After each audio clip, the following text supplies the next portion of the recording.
Buenos días con todos, muchas gracias por la invitación. Paso a compartir pantalla.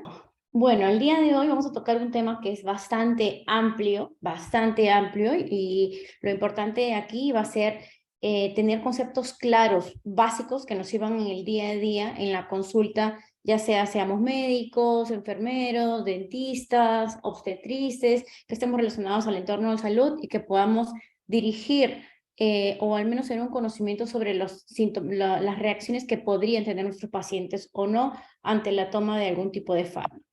Lo primero que tenemos que saber es que los medicamentos nos pueden generar directamente dos tipos de reacciones adversas. Las reacciones predecibles, que se catalogan como de tipo A, o como las reacciones no predecibles. Las reacciones predecibles son la gran mayoría de reacciones, que es casi un 80%, es decir, cuando sabemos que tomamos un ibuprofeno y que pues, tenemos la posibilidad de tener algún efecto adverso a nivel gástrico, que nos pueda generar una hemorragia gastrointestinal, por ejemplo.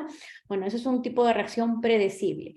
Y el otro grupo de reacciones son las reacciones no predecibles, que van a ser dosis dependientes, aunque hay muchas veces que con una mínima dosis podríamos tener una reacción. Y ese tipo de reacciones pueden tener diferentes tipos de mecanismos, ya sean inmunológicos, no inmunológicos, idiosincráticos o de intolerancia.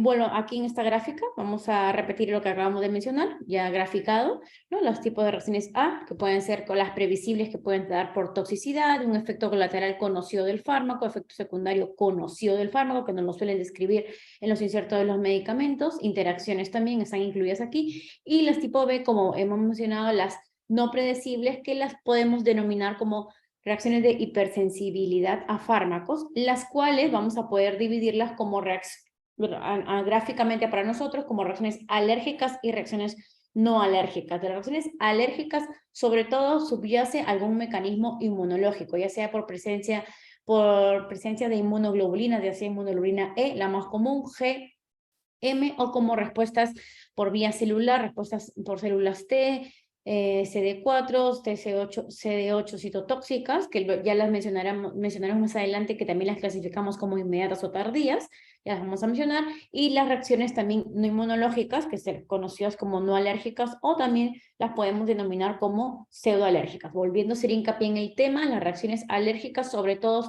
subyace a un mecanismo inmunológico en el cual puede haber un compromiso a nivel proteico por inmunoglobulinas o una respuesta celular, a la cual vamos a denominar alergia a medicamentos. Las reacciones no inmunológicas o pseudoalérgicas que vemos mucho, sobre todo con los contrastes radiológicos, las reacciones pues suelen ser reacciones pseudoalérgicas, en las cuales no existe una demostración de un mecanismo inmune detrás de esa reacción a fármacos.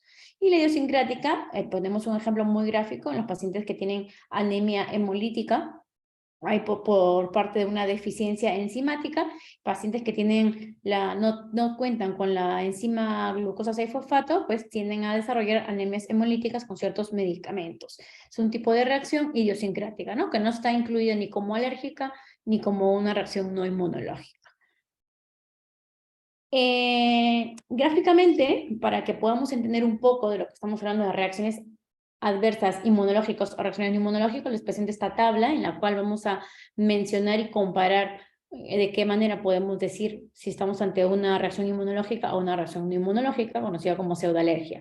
Las reacciones inmunológicas, vuelvo a repetir, que está implicada la presencia de la inmunoglobulina E, en casos muy raros la inmunoglobulina G, o la presencia de células T frente a un medicamento, versus las no inmunológicas, volvemos a repetir que no hay una reacción inmune, simple y llanamente se da por la activación de células masocitarias o basófilos, las cuales van a liberar mediadores masocitarios o basófilos, básicamente y muy conocido la histamina, y va a generar síntomas similares a los de verdaderas reacciones alérgicas.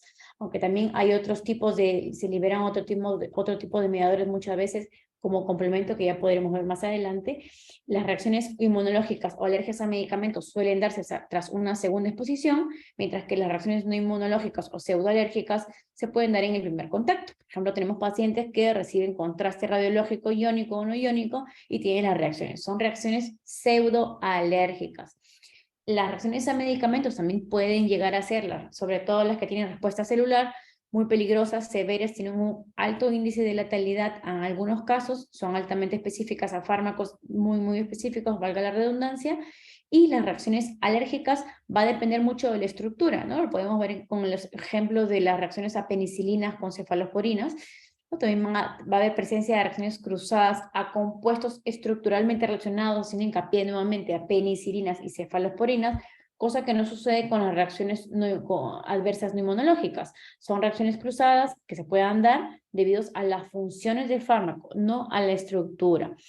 En algunos pacientes con reacciones alérgicas a medicamentos, tenemos la suerte de poder casarlos mediante algún tipo de prueba, ya sea prueba cutánea o epicutánea, versus en las reacciones pseudoalérgicas o no inmunológicas, las pruebas que podamos alergológicas realizar no nos van a dar ningún tipo de resultado. Respecto a los mecanismos inmunes mediados ya sea por anticuerpos, proteínas o respuestas celulares en reacciones alérgicas a medicamentos, se las voy a presentar aquí resumidas en esta tabla. Podemos ver, en esta tabla la conocemos muchas veces por las reacciones de hipersensibilidad, ¿no? Conocemos las reacciones de hipersensibilidad tipo 1, tipo 2, tipo 3, las tipo 4 que se subdividen en diferentes subtipos de acuerdo a la célula que participa en este tipo de reacciones. La que más conocemos o la que estamos más familiarizada en el entorno de una emergencia son las reacciones de hipersensibilidad tipo 1, en la cual está presente la inmunoglobulina E y que se va a generar una activación de células masocitarias, en la cual va a haber una alta liberación de histamina y que va a ser responsable de los síntomas de rinitis, asma o una anafilaxia. Respecto a las respuestas de hipersensibilidad, reacciones de hipersensibilidad tipo 2 o tipo 3, está implicada la inmunoglobulina G. Aquí podemos ver clínicamente la enfermedad del suero, otro tipo de reacciones, en este caso a penicilinas, por ejemplo, en el cual están implicados otros tipos de células. En las respuestas de hipersensibilidad tipo 4, como mencioné, hay 4 subtipos. En una están implicadas los macrófagos, en otros los eosinófilos, en otros las células T y en otros los neutrófilos. En el caso de los neutrófilos, la sintomatología clínica que vamos a ver van a ser sobre todo pustulosis exantemáticas agudas generalizadas, en la que están implicadas las células T, las exantemas bulosos, las necrólisis epidérmicas tóxicas, por ejemplo, los síndromes de Stevens-Johnson. En los cuadros de hipersensibilidad con presencia de eosinófilos, vamos a ver sobre todo lo que conocemos como DRES. En el caso de las activaciones de macrófagos, pues las reacciones de las dermatitis de contacto. Entonces, conocer este tipo de mecanismos nos va a llevar a reconocer las manifestaciones clínicas que van a tener nuestros pacientes cuando van a desarrollar ese tipo de reacciones. En el caso de las reacciones a causa de células T, como he mencionado ligeramente, pues los síntomas comúnmente que van a presentar estos pacientes, que son reacciones ya raras, suelen ser de una prevalencia muy baja en el entorno, son exantemas maculopapulares, exantemas bullosos, síndromes de Stevens-Johnson, necrólisis epidérmica tóxica, la pustulosis exantemática aguda generalizada, el síndrome de DRES, pueden haber nefritis, pancreatitis, colitis, hepatitis, neumonitis intersticiales. Son respuestas, vuelvo a repetir, que están respaldadas por una respuesta celular. En cambio, la respuesta por inmunoglobulina E, los síntomas que vamos a ver, sobre todo van a ser urticaria, angioedema, rinitis, broncoespasma, incluso pueden llegar a ser anafilaxia, ¿no? Y también tenemos otro tipo de reacciones, como mencioné, las de inmunoglobulina G y complemento, que van a manifestarse como una vasculitis, una displasia de células sanguíneas, anemias hemolíticas, trombocitopenias, y este tipo de patologías van a tener un tiempo de presentación específico. Las respuestas celulares o por inmunoglobulina G o complementos son síntomas o manifestaciones que se van a presentar de manera tardía, mientras las respuestas por los mecanismos que están respaldados por la inmunoglobulina E van a ser síntomas que se van a presentar de manera inmediata. Esta clasificación inmediata ahora vamos a detallarla, y siempre que tengamos una reacción a un medicamento, sí es bueno que correlacionamos estas manifestaciones clínicas o sintomatología con los mecanismos inmunológicos que pueden subyacer.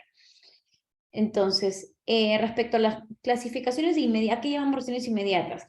Bueno, tenemos la clasificación antigua, mencionamos como inmediata a reacciones menores a 1 hora. Actualmente se puede dar el chance incluso hasta de 6 horas, una reacción hasta de 6 horas en la cual, volvemos a repetir, está implicada la inmunoglobulina E, es un tipo de hipersensibilidad tipo 1, Y la manifestación clínica va a ser mediante urticaria, enfedema o anafilaxia, broncoespasmo, rinitis. Las retardadas, pues las podemos mencionar. Hay cuadros que, como vamos a ver una gráfica de el reciente update de Drug Allergy del diciembre de 2022, pues la clasifican ya que podría ser una reacción retardada a partir de 6 horas, incluso días o semanas, ¿no? Y aquí están las reacciones, si las mencionamos o describimos como citotóxicas, que corresponden a la de tipo hipersensibilidad tipo 2, inmunocomplejos, hipersensibilidad tipo 3, y las mediadas por células linfocitarias del tipo T, las células, la hipersensibilidad tipo 4, ¿no? Volvemos a detallar aquí todo el listado de reacciones. Bueno, en esta imagen podemos observar un paciente con compromiso mucoso a causa de un Steven Johnson, en este caso por un forfenitoína, y en la gráfica de abajo podemos ver un paciente con necrólisis epidérmica tóxica. Yo creo que no se ven muy bien las gráficas actualmente, pero si conocemos mucho, algunos hemos tenido la oportunidad de encontrarnos con esos pacientes que jamás nos van a olvidar en la vida, como también podríamos buscarlo directamente en fotografías, en libros, o que las tenemos en las redes, ¿no? Entonces, en el último update de diciembre del 2022 de alergia a drogas, podemos ver acá, estratificamos las fechas en las cuales los síntomas podrían dar cara, podríamos verlos en nuestros pacientes, ¿no? Podemos ver aquí en la línea celeste turquesa, podemos ver el tiempo de la evolución de presentación de los síntomas, que va por semanas, y podemos ver que las reacciones adversas a medicamentos mediadas por inmunoglobulina E, por lo general suelen darse antes de las 6 horas. Y las reacciones pseudoalérgicas o no mediadas por IgE, pero que son a causa de una activación de células mastocitarias en las cuales liberan mediadores, como la histamina, por ejemplo, y que van a dar los mismos síntomas, vuelvo a repetir, que las reacciones verdaderamente alérgicas, también se suelen dar entre las primeras 24 horas aproximadamente, podrían darse. Podemos ver, por ejemplo, lo más común como una reacción tardía. Tenemos una patología que es el exantema fijo medicamentoso, que se puede dar a lo largo de la primera semana, el primer día como los 7 primeros días. Por ejemplo, las reacciones de Steven Johnson se suelen dar a la mitad de una primera semana, como a la cuarta semana de que el paciente esté tomando el medicamento. En los casos de pacientes con DRES podemos ver que se han reportado la mayoría de casos que se puedan dar a partir de una segunda semana de tomar el fármaco, como 8 semanas después de estar tomando el fármaco. Pacientes que pueden tener vasculitis o lupus inducido por drogas se suele dar pasado las 8 semanas de haber tomado el fármaco. Pacientes que tienen enfermedad del suero, también aproximadamente antes de la primera semana podrían dar cara a tener ya los síntomas. La pustulosis exantemática generalizada aguda podría dar cara a partir de un tercer día, inclusive, o incluso hasta a partir de una segunda semana. ¿Ok? Esa es la línea en fechas aproximadamente que tenemos reportado que se pueden presentar estos síntomas, ¿no? Como vuelvo a repetir, son datos recientes que no tienen pero ni 4 meses que contamos con estos datos, con esta recopilación de datos muy informativa para tenerla clara. También saber que las reacciones alérgicas a medicamentos suelen manifestarse por lo general en piel, ¿ok? Lo que sí es muy frecuente, lo más frecuente, los síntomas más frecuentes en piel suelen ser las urticarias, angioedemas, dermatitis alérgicas de contacto, erupción exantemático. Los menos frecuentes, exantema fijo medicamentoso, fotosensibilidad, el síndrome de Steven Johnson, que son patologías cutáneas que se pueden dar en reacciones alérgicas a medicamentos. Esto es una imagen muy comparativa, cómo un fármaco puede generar sintomatología tanto inmediata como tardía o no inmediata, ¿no? Entonces, una reacción inmediata por lo general se va a presentar con manifestación de urticaria, ronchas o angioedema, mientras que unas reacciones no tardías podrían dar un rash o un exantema, ¿no? Ese es el mismo fármaco. Aquí volvemos a repetir cómo un mismo fármaco también puede dar una reacción tardía y se puede manifestar de diferentes, puede tener diferentes manifestaciones clínicas, y tan solo va a depender a nivel de qué tipo de célula T se va a dar la reacción, es decir, de qué célula T va a ser la que va a reconocer al fármaco y va a generar la reacción, ¿no? En este caso, vuelvo a hacer una comparativa respecto a la amoxicilina, la cual tiene la capacidad a generar reacciones tardías, pero pueden ser varias manifestaciones.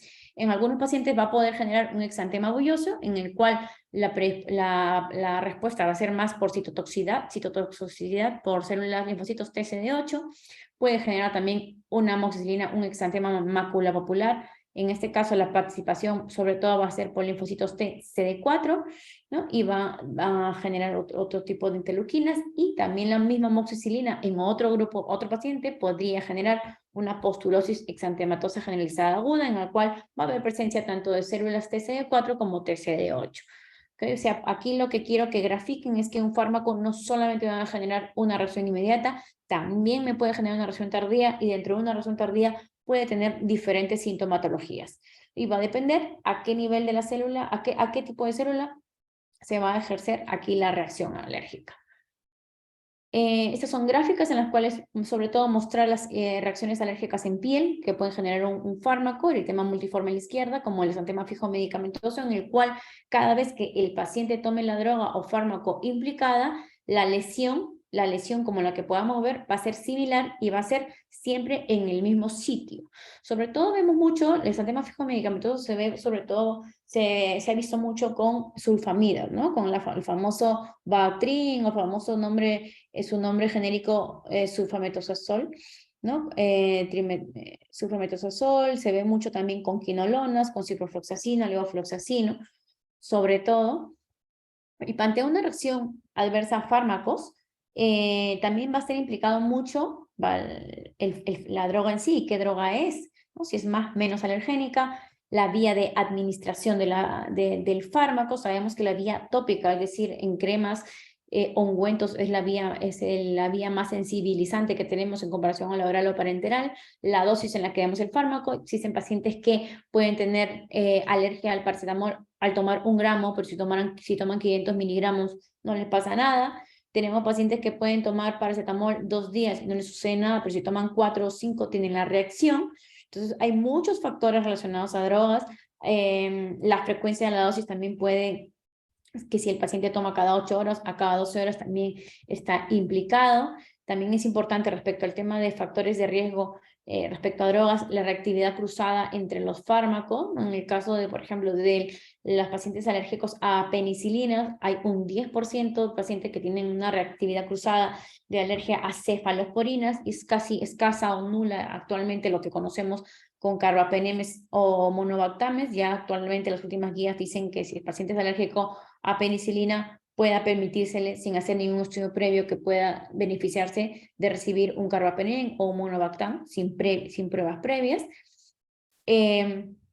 Actualmente también va a depender mucho de los conceptos del medicamento, si es el metabolito activo, el concepto del apteno, el concepto de la citotoxicidad del fármaco. Van a haber muchos factores implicados a las drogas.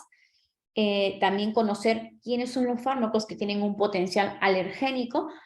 Anteriormente teníamos a la cabeza el grupo de los betalactámicos, específicamente las penicilinas, pero en el mundo actual, los últimos años, pues el mayor potencial alergénico lo tienen el grupo de los AINES o antiinflamatorios no esteroideos. Dentro de ellos, los más alergénicos son las pirazolonas, que traducidos a un idioma de la población general lo conocen como metamizol, antalgina, Repriman, etcétera, etcétera, ¿no? La famosa antalgina a la cabeza, seguida también por un ácido acetilsalicílico muy conocido como aspirina, y luego ya vendrán los demás AINES, ¿no? Nuestro entorno es los fármacos con mayor potencial alergénico son los AINES, vuelvo a repetir.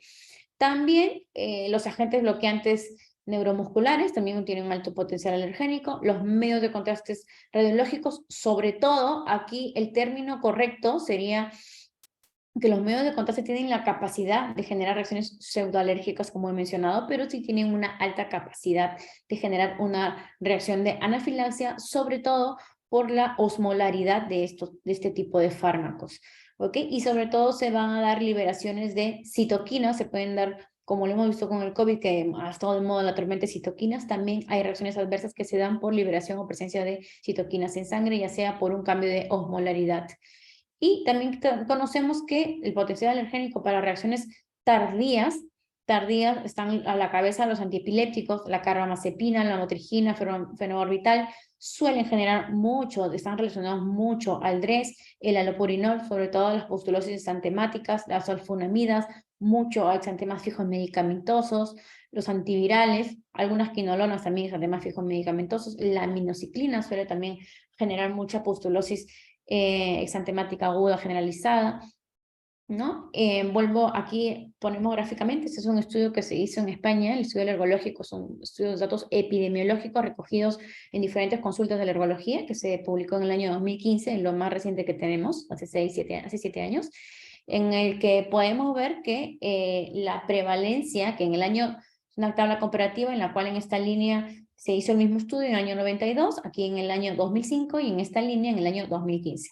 En el año 92 podemos ver que la prevalencia o lo que se reportaba en las consultas de alergia mayoritariamente a nivel de betalactámicos eran las penicilinas. Y vemos cómo ha ido bajando de un 28% que era en el año 92 a un 8% en el año 2015. En el caso de los AINE, de los inflamatorios no esteroideos, podemos ver cómo en el año 92 la prevalencia de consulta era aproximadamente un 24% y a fecha actual ha subido a un 37%. ¿No? Podemos ver también que las sulfamidas en el año 92 correspondía a un 7% de prevalencia y ahora es un 1%. Lo que pasa es que cada vez usamos menos sulfamidas, ¿no? Ya están más desactualizadas o ya las usamos poco en la práctica clínica. También es importante conocer los factores de riesgo relacionados al paciente.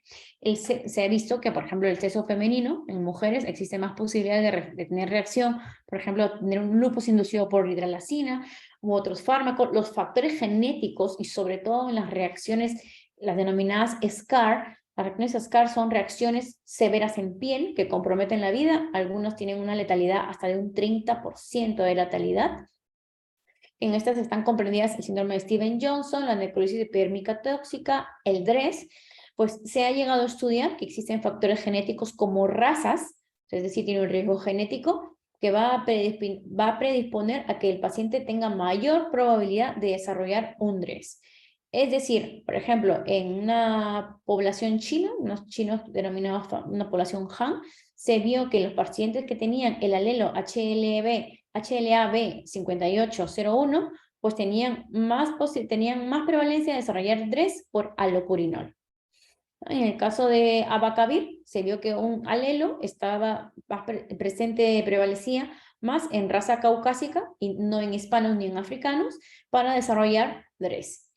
También es importante, aquí me gusta mucho enfatizar un factor relacionado al paciente para desarrollar una reacción adversa al fármaco. Aquí la infección aguda por virus Epstein-Barr, por ejemplo, que se ve muy frecuentemente en niños pequeños que están con un resfrío, patología de Epstein-Barr, por así decirlo, se le administra una amoxicilina o una aminopenicilina y los pacientes desarrollan un rash y desde su corta edad de 3 a 5 años son etiquetados de alergia a la penicilina y pueden pasar 80 años siendo mal etiquetados por ello y simplemente fue una reacción no alérgica que se dio por haber administrado esta penicilina en presencia de un virus, pero si se da esta penicilina, esta amoxicilina o aminopenicilina en condiciones no Epstein-Barr, en otro tipo de patologías, un dolor, una infección odontológica, por ejemplo, pues los pacientes la van a tolerar perfectamente. Entonces la etiqueta fue mal hecha porque el paciente verdaderamente nunca fue alérgico a penicilinas en este momento. También se ha visto que pacientes que tienen el virus de la inmunodeficiencia humana o VIH tienen muchas más posibilidades de desarrollar, en un reciente análisis se ha visto que hay posibilidades de hasta de 100 veces más de desarrollar una reacción adversa a fármacos que población sin VIH. ¿No? En este caso, por ejemplo, los pacientes que tienen VIH tienen hasta 500 veces más posibilidades de desarrollar un Stevens-Johnson a algunas drogas. ¿No? También hay otros virus de herpes 6, 7 que también se pueden relacionar a tener más posibilidades de desarrollar un tipo de fármacos. ¿No? Esta es una tabla comparativa, una tabla descriptiva, en la cual podemos ver lo que la literatura ha recopilado a lo largo de los últimos años, en la cual podemos ver en esta línea los fármacos con los cuales han sido relacionados a los alelos, asimismo las patologías con las que se ha relacionado, en este caso DRESS, síndrome de Stevens-Johnson y en las poblaciones en las cuales han sido estudiados y hallados. Por ejemplo, se ha visto que determinados alelos son más prevalentes en población europea para desarrollar síndrome de Stevens-Johnson con la motrigina, por ejemplo. Luego, si hablamos de diagnóstico en los grupos de pacientes, estamos pensando si el paciente tomó ibuprofeno y amoxicilina, ¿a quién le he hecho la culpa? ¿A quién fue el culpable? ¿El que fue primero o el segundo? Ambos tienen la misma posibilidad, pues tenemos que evaluarlo, ¿no? Es lo que hacemos nosotros los alergólogos en la consulta. Pues primero, detallar bien quiénes han sido los fármacos implicados, los mínimos detalles, ¿no? También cofactores son importantes, que si el paciente tuvo fiebre, si el paciente estaba, las mujeres estuvo con la mujer estaba en su periodo menstrual, si el niño estaba con un proceso infeccioso, si se había dado previamente realización de ejercicio físico, ingesta de algún alimento en particular, etcétera, etcétera. En este caso, también hay que evaluar cuál fue la dosis y la vía de administración, el cuadro clínico, por qué se tomó este fármaco, como mencionaba, el ejemplo muy claro de observar con amoxicilina, los síntomas que se han dado durante la reacción, el tratamiento, si se controlaron los síntomas en 5 horas, 6 horas o fueron 5 días lo necesarios, cuánto tiempo transcurrió entre la toma del fármaco y el inicio de los síntomas, nos tenemos que poner a analizar esos pequeños detalles, la tolerancia previa al fármaco, ¿no? Muchas veces en la consulta vemos padres que nos dicen, mi niño tomaba siempre paracetamol para la fiebre, pero ahora toma paracetamol y tiene una reacción. Pero ¿cómo es posible eso? Sí, así es. Yo puedo haber tomado 80 años paracetamol y con 80 años y un año tiene la reacción y desde ahí es catalogado alérgico. Ya lo de atrás no nos sirve como respaldo para fortalecer que nunca tendría alergia. Sí, puedo tener alergia a un fármaco en cualquier momento de mi vida. Qué fármacos se han tolerado posteriormente, sobre todo viendo la reactividad cruzada de los fármacos, si se ha habido tolerancia o no, historia previa a reacciones a medicamentos, cuál es el intervalo entre la reacción y el estudio ergológico también es importante. ¿Por qué? Porque, por ejemplo, cuando tenemos pacientes con DRES, pues se recomiendan hacer algunos estudios que ahora voy a mencionar, pero que deben ser realizados pasados unos 6 meses de haber tenido la reacción adversa, ¿no? Entonces también eso influye mucho a la hora del estudio, hacer el diagnóstico adecuado. Entonces, un poco repetir que tenemos que identificar siempre los fármacos implicados, la historia clínica que lo hemos mencionado en la diapositiva anterior. Una vez instaurado y visto ello, pues lo que tenemos que ver es más o menos plantearnos posiblemente entre qué mecanismo inmunológico estoy. Entonces, entre un mecanismo mediado por células, por inmunoglobulina E, o qué está pasando con mi paciente, ¿no? Nos podríamos plantear, ¿no? Está muy difundido aquí en las puertas de emergencia en la gran mayoría de hospitales de nuestro país, de automáticamente se asume la responsabilidad, las pobres enfermeras, de hacerles pruebas cutáneas a los pacientes, y llamo pobres, ¿por qué? Porque las enfermeras no están capacitadas para realizarlo. ¿Podrán saber colocar una intradermoreacción? Por supuesto que sí, lo pueden hacer, pero no conocen o desconocen que no existe, para empezar, concentraciones de los fármacos validados para usarlas en pruebas cutáneas, ya sea como prick test o como intradermoreacción. Entonces, a nivel mundial, a fecha actual, no contamos con concentraciones validadas a fármacos para poder realizarlo. En servicios de alergología en el mundo sí se realizan estas pruebas cutáneas, pero tenemos que hacerlo con controles, tenemos que hacerlo a diferentes diluciones, ¿no? O sea, no es coger el ketorolaco y ponerlo debajo de la piel para las pruebas cutáneas. No, así no es. ¿Por qué? Porque estoy induciendo una alta posibilidad de tener un falso positivo únicamente por toxicidad, ¿no? Entonces, lo que yo necesito es tener insumos no tóxicos, que no voy a ser tóxico para hacer las pruebas cutáneas. Podrían ser válidas, vuelvo a repetir, siempre y cuando sean preparaciones no tóxicas en las cuales sean probados con controles sanos a diferentes diluciones, cosa que una puerta de emergencia, como en una consulta normal de alergólogos, no contamos con ese tiempo disponible para realizarlo. Y mayor aún, no contamos con un respaldo bibliográfico. La literatura científica a fecha actual no nos brinda preparaciones estandarizadas para realizar las famosas pruebas cutáneas. En el caso de las pruebas epicutáneas, que son las pruebas de parche que ya detallaré, sí contamos con algunas estandarizaciones o sugerencias que se han dado a nivel mundial. Colectamos ahí datos que sí podríamos realizar pruebas cutáneas, ¿no? Entonces, las pruebas cutáneas las dejamos para los especialistas y para si es que se podrían realizar. Existen algunos países en los cuales se cuenta con alguna IgE específica, que ahora mencionaré hacia qué alergenos de medicamentos específicamente se tiene. No se existe para todos. Algunos centros tienen la posibilidad de desarrollar vasotest, o otras pruebas que son de test de transformación linfocitaria, conocido como TTL, que la verdad son muy pocos los centros que lo realizan y son pruebas que se realizan dirigidas y específicamente al fármaco en mención. Es decir, si yo sospecho que he tenido una reacción a la amoxicilina, el vasotest o el TTL se realiza directamente al fármaco, amoxicilina o al fármaco en estudio, ¿no? Por ahí se está vendiendo una idea a muchos pacientes, hay que alertar a la población en general, que se vende una idea de que realizando el famoso vasotest se va a saber a qué medicamento en general soy alérgico, ¿no? A altos costos. La verdad es que eso no se dejen engañar, no es así. El vasotest o el TTL va dirigido a un fármaco en especial, a un fármaco. Y a la cabeza, y quitando de lo que hemos hablado sobre las pruebas, sobre las concentraciones que no estandarizadas a fármacos para realizar pruebas cutáneas, como las pruebas OTL, a la cabeza lo que va a ser el gol estándar, o lo que vamos a optar siempre es hacer la prueba de provocación oral controlada con fármacos, que no es más que consiste en la administración del fármaco en dosis progresivamente crecientes, intervalos de tiempo y valorar si el paciente tiene o no tiene una reacción. Lógicamente que tenemos que asumir riesgos y beneficios. Entonces, las pruebas cutáneas muchas veces disponemos del fármaco en estudio. Por ejemplo, vamos a suponer una vancomicina en ampolla, la podemos hacer en un prick test, ¿ya? Y estas pruebas cutáneas van a ser válidas en pacientes únicamente en los cuales quiera detectar IgE específica. Por lo tanto, esta IgE específica va a corresponder a una reacción alérgica a medicamentos del tipo inmediato. Es decir, si el paciente ha tenido una urticaria o un angioedema o una anafilaxia, la prueba cutánea Skin Prick Test, que la hace netamente el alergólogo, podría ayudar, pero sin dejar de mencionar que tan solo hasta un 2% de pacientes verdaderamente alérgicos a un fármaco tienen una prueba de Skin Prick Test positiva, solo un 2%, con lo cual no me sirve de mucho.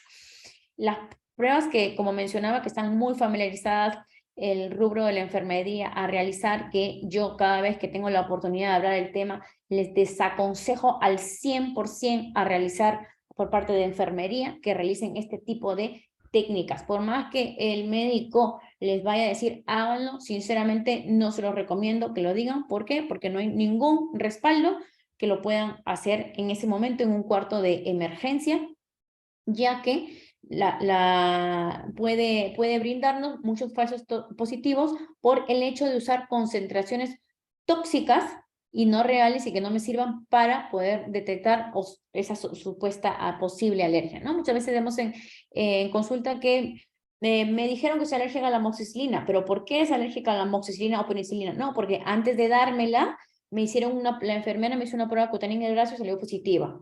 Pues si me inyecto lejía debajo de la piel, también se va a poner roja, también me va a salir una roncha, ¿no? Y tal vez una vesícula, y etcétera, etcétera. Pues lo mismo puede pasar con el fármaco en estudio, que va a arrojar muchos falsos positivos. Así también una prueba intrahemorración negativa no me excluye una alergia a medicamentos. Por ende, y finalmente voy a llegar a hacer lo que denominamos y mencioné como el gol estándar, que es la provocación oral controlada. ¿No? Y este tipo de pruebas también va a ser para obtener IgE específica, en la cual son reacciones inmediatas. Como mencioné, existe en el mercado, en algunos países del mundo, IgE específica, que se cuantifica por la tecnología de Thermo Fisher, y aquí les enseño el listado de los fármacos que existen a nivel de IgE específica. No lo contamos actualmente en el país, aunque recientemente me parece que algún laboratorio ha traído algunos reactivos, pero también la sensibilidad en el caso del estudio a penicilina y amoxicilina es bastante baja. Tiene una sensibilidad hasta de un 50%, o sea, no tiene una sensibilidad de un 100%. Y la especificidad sí, es alta, pero la sensibilidad no. Con lo cual, una prueba con una baja sensibilidad, pues ya sabemos los que estamos en el entorno médico, pues no nos ayuda mucho, con lo cual llegamos a lo mismo. Llegamos a que la prueba, el gol estándar va a ser la prueba de provocación oral. Luego, las pruebas epicutáneas o de parche nos van a servir específicamente para pacientes que han tenido reacciones alérgicas a medicamentos tardías. Tardías, vuelvo a repetir las reacciones. DRESS, pustulosis antemática, rash maculopapular, que duran días, síndrome de Steven-Johnson, más no una prueba epicutánea o parche, por favor, quiero que quede bastante enfatizado, no me sirve para reacciones alérgicas a medicamentos inmediatas. Por ahí escucho pacientes que me dicen, me tomé un ibuprofeno y a los a la hora se me hinchó un ojo. Fui donde un doctor o una doctora y me hizo pruebas de parche durante 96 horas, es decir, durante 4 días. Esas pruebas no tienen validez porque las pruebas epicutáneas o de parche únicamente sirven para reacciones alérgicas tardías a medicamentos, no reacciones inmediatas para las que estamos comúnmente acostumbrados a ver en nuestros pacientes.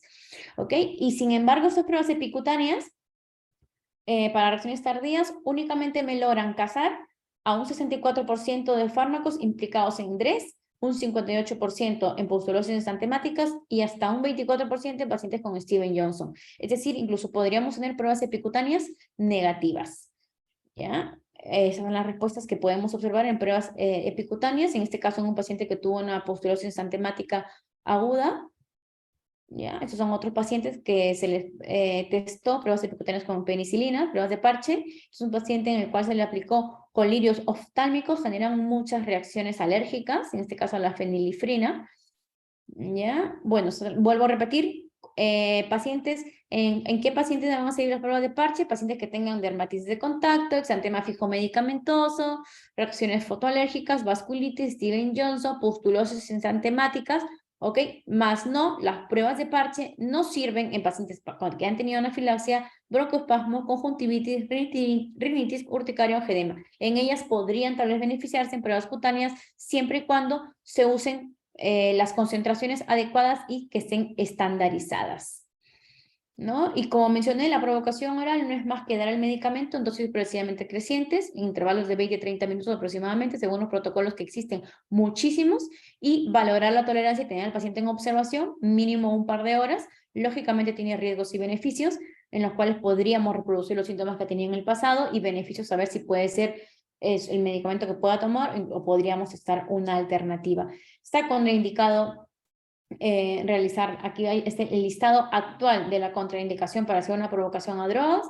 Es un paciente que haya tenido DRES, que haya tenido Steven Johnson, que haya tenido un síndrome de Sweet, un pemfigoide buloso, que haya tenido una dermatitis exfoliativa, que haya tenido una anafilaxia severa, que haya habido presencia de citopenia, neumonitis, nefritis, vasculitis, que son patologías que están totalmente contraindicadas en realizar una provocación oral. Directamente evitamos el fármaco.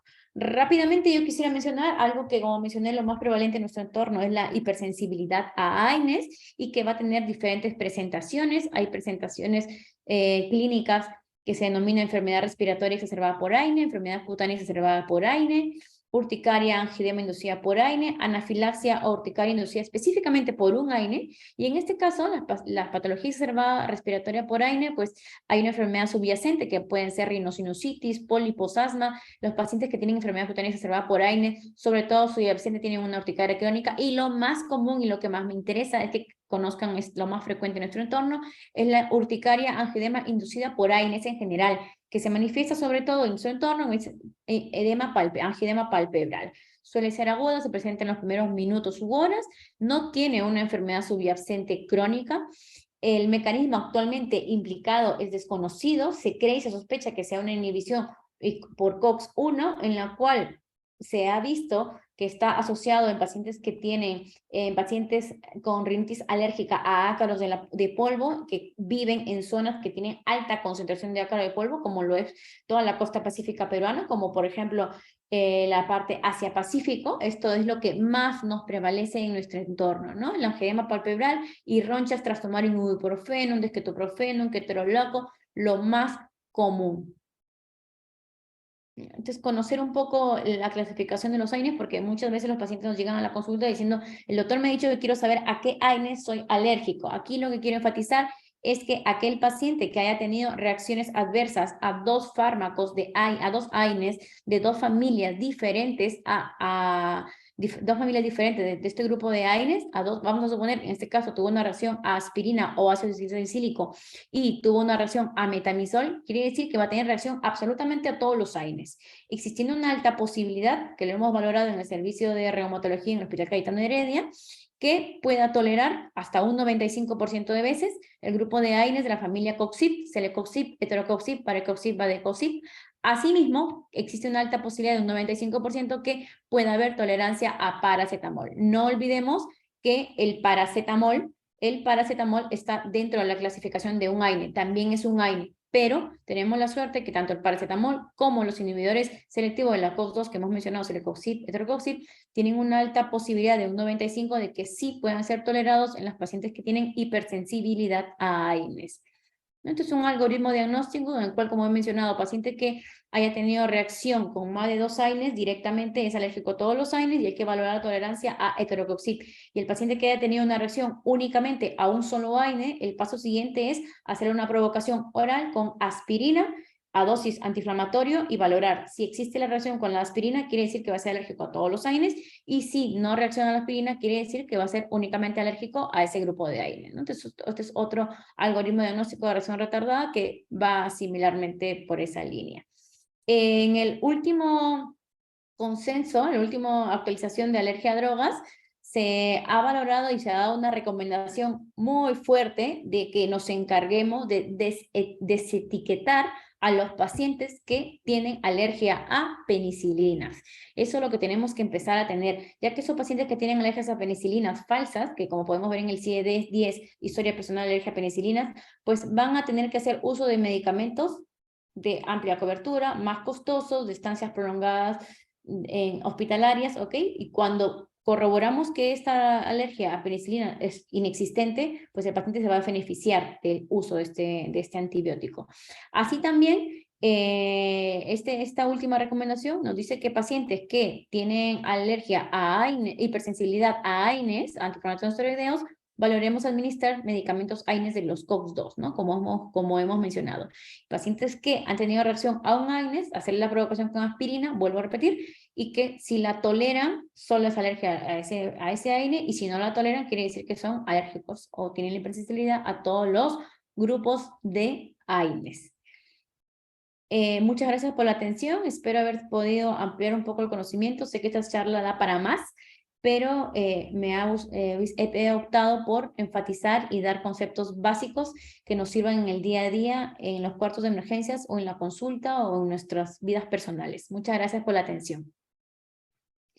Quedo presta a cualquier tipo de preguntas que pueda formularse entre los presentes. Bueno, respecto al tema de los AINES y el paracetamol, no olvidemos que el paracetamol es un AINE débil de la COX-1, pero lo es.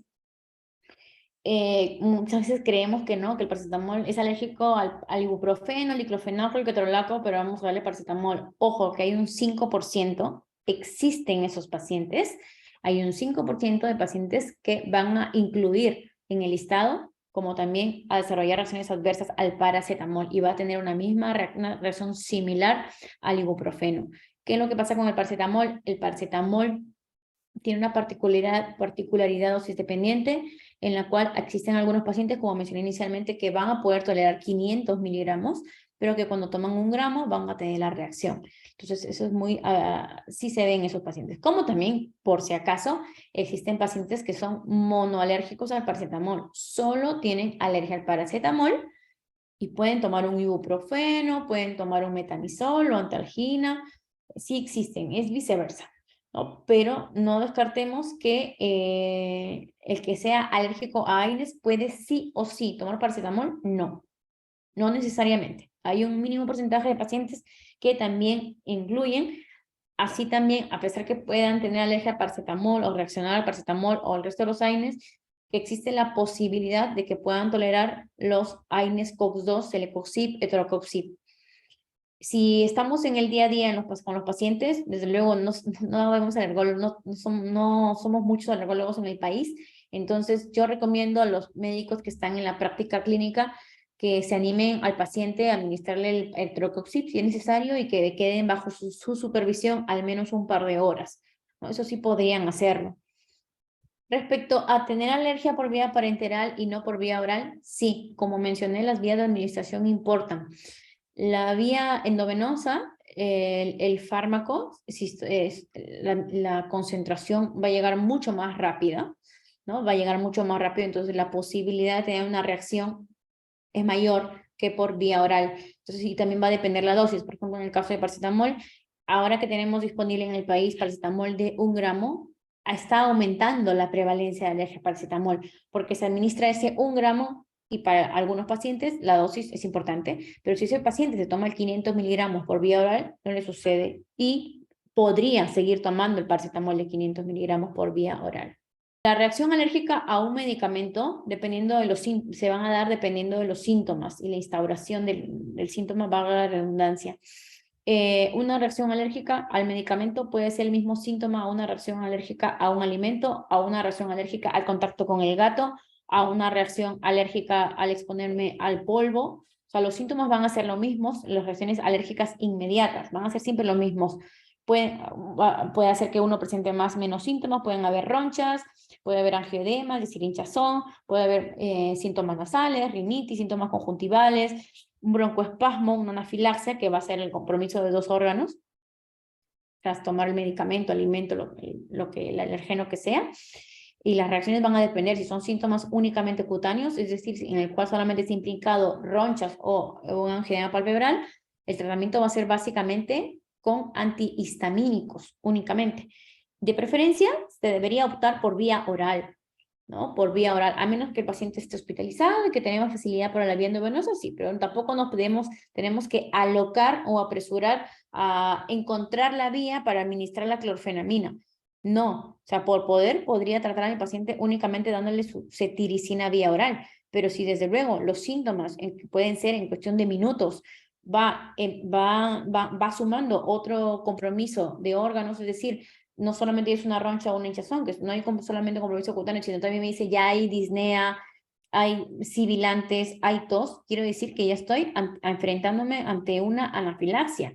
Y allí el tratamiento de primera línea siempre va a ser la adrenalina o epinefrina intramuscular inmediatamente, ¿no? Que a dosis, actualmente se está evaluando la dosis, pero la dosis normalmente era de 0.3 mililitros o 1/3 de la ampolla. Se está evaluando si sea la media ampolla o 0.5. Entonces, siempre dentro de una anafilaxia, la primera línea de tratamiento va a ser la adrenalina. A posteriori de haber estabilizado al paciente, ya se planteará usar un antihistamínico. Y en últimas instancias, ante una anafilaxia, se administra un corticoide. El corticoide va a actuar en horas, versus una adrenalina actúa en menos de 5 minutos, un corticoide actuará en horas, ya que el corticoide instaurado va a tener que atravesar la pared celular de las células, pared celular ingresar y encontrar a su receptor citoplasmático.